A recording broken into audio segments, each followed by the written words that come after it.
Why do we need video analytics? A picture is worth 1,000 words. A video has 30 pictures per second. Vision is our dominant sense, the richest information we could get from the environment. About 30 to 50% of the human brain is dedicated to processing visual information. Video analytics is the use of AI to interpret what's happening in a video, essentially transforming raw footage into meaningful, actionable insight. It means using automated systems to analyze video content instead of depending on humans to watch and interpret it manually. The reality is that people cannot keep up with the enormous volume of video being generated every day. To manage and make sense of it, we must rely on machines. There are around 1 million surveillance cameras in London alone, and well above 1 billion cameras worldwide. Modern cars record video from multiple onboard cameras, and robots rely on vision to map their surrounding and navigate. Together, these devices generate millions of hours of video footage every day.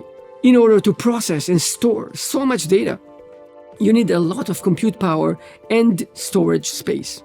Just to give you a perspective, a single Full HD frame contains roughly 2 million pixels. With 3 color channels RGB, that's about 6 megabytes per frame. That means that 1 second of uncompressed video is 155 megabytes, and 1 minute is about 9 gigabytes. So it's obvious that video has to be compressed for storage and for streaming, decompressed for processing, and then be compressed again. A lot of compute power.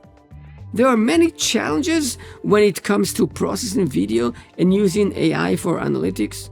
The deep learning streamer, DL streamer for short, helps make all these challenges look easier. But still, there are things to know, and that's exactly why we created this short video series. We'll guide you step by step using videos like this one, along with hands-on exercises you can run on your own machine. You will learn how to install the DL streamer in several ways across different operating systems and hardware platforms.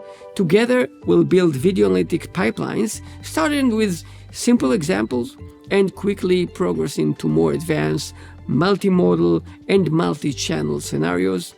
We'll dive into the software, the hardware, the common challenges you'll face, and the practical solutions you'll need on your journey to building a full video analytic application.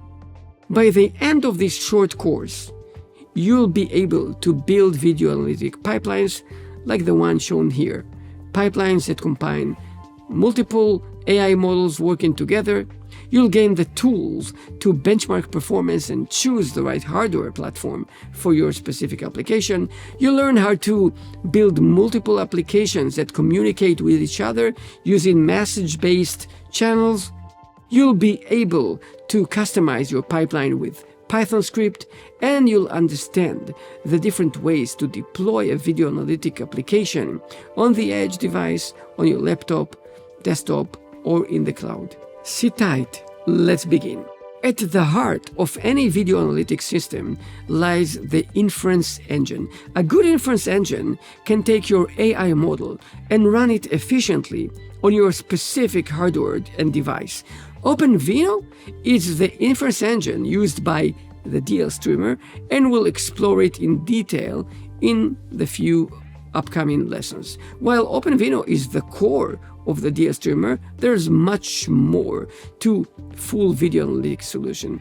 A complete video analytic application is typically built as a pipeline made up of many different elements. The input could be a video from a camera or a file or an RTSP feed. The video has to be decoded or uncompressed for us to process it.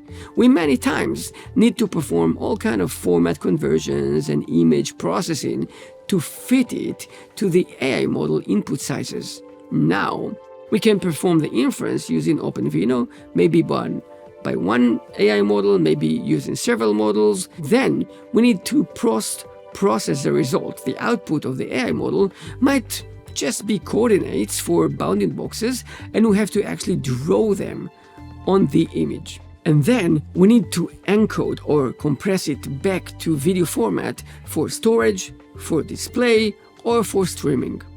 Many operations and many challenges. You can run all these operations on the CPU, but that will not yield the performance and you won't be fully utilizing your system. Hardware acceleration is essential. There are many options to run each of the pipe stages on a dedicated on-chip accelerator. The Intel integrated GPU, for example, has a silicon block, a dedicated fixed function to accelerate decode. It can decode many more video channels in parallel with much higher efficiency than the CPU. Computer vision tasks are sometimes faster on GPU, but sometimes on a CPU. Inference can run on CPU, but the integrated GPU will probably give you better performance, and the NPU, the neural processing unit, will execute it with lower power and higher efficiency. Post-processing is again a CPU or a GPU game, and encode has another dedicated function in the integrated GPU. And few challenges with this flow. Running each of these pipe stages on a different device, CPU, GPU, or NPU, means transferring the data, and this is video, so huge amount of data, back and forth between the devices using caches, DDR, might not be very efficient. In addition, writing code for the GPU, CPU, or NPU is very different. Each of these devices has different software stack on top of it, different programming model, and so on. Well, DLStreamer is handling all of that. We will run the DLStreamer on our computers during the lab sessions. You can run it directly on your machine or run the full pipeline inside a Docker container. This is a common practice in real deployment. Applications, or in our case video analytic pipelines, running independently inside a container. You can think about it as a microservice that can run independently and even communicate with other microservices. Containers give you isolation and portability. They're easy to scale and have other benefits. If you'd like to deploy video analytic pipeline on thousands of cameras or devices across a smart city or a factory, for example, you do not want to install, maintain, or fix all of these devices remotely. So just install the container and run the pipeline inside. And here is another interesting idea. We call it Video Analytic Pipeline Server.